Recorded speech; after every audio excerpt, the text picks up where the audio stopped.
Ladies and gentlemen, the 2025 Formula One season has delivered so far with a bunch of unexpected results.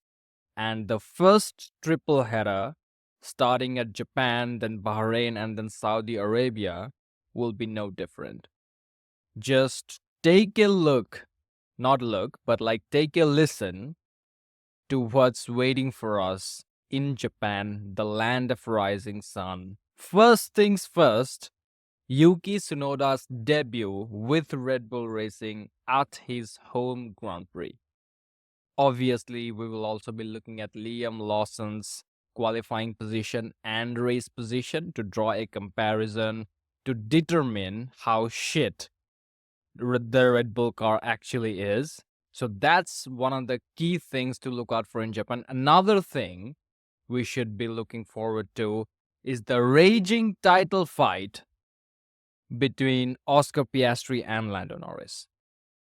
Yes, it's a two-horse race. Yes, it would have been more interesting if drivers from different teams would be fighting for the title, but seasons like 2007 and 2016 remind us that the battle for the world championship between teammates is also phenomenal. That's in recent memory, by the way. So we will see who comes out on top in the next three races.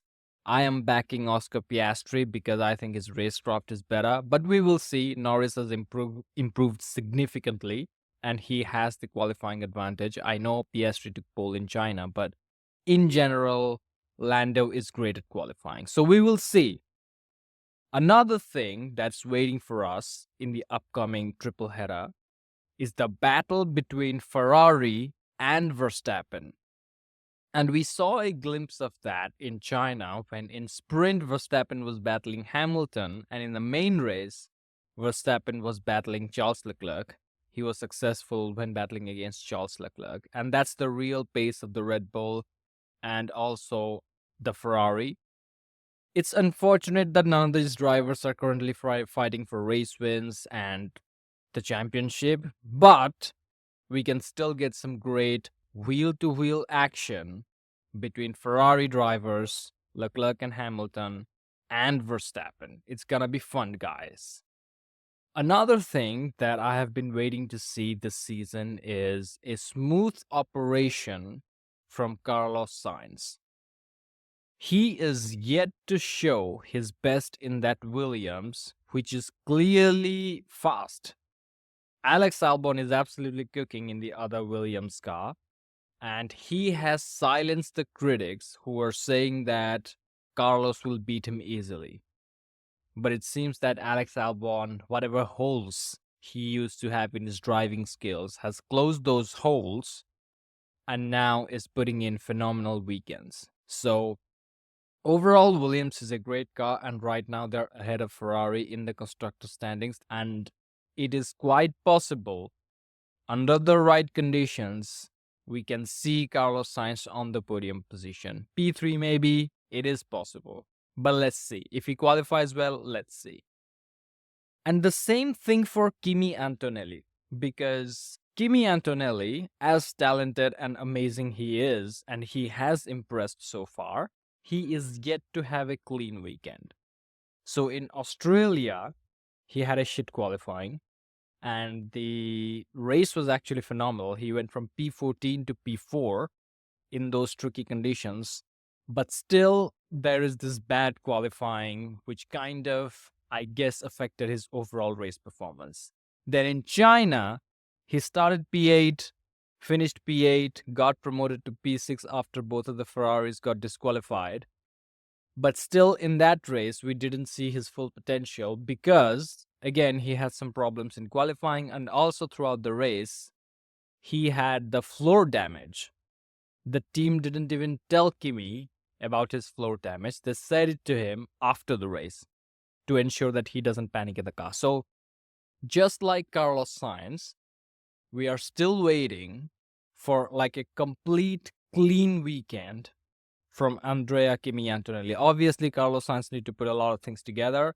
He is shit at qualifying, and he fucked up in Australia made kind of a rookie mistake. And in China, he was also shit in China. So he definitely needs to do more work compared to Kimi.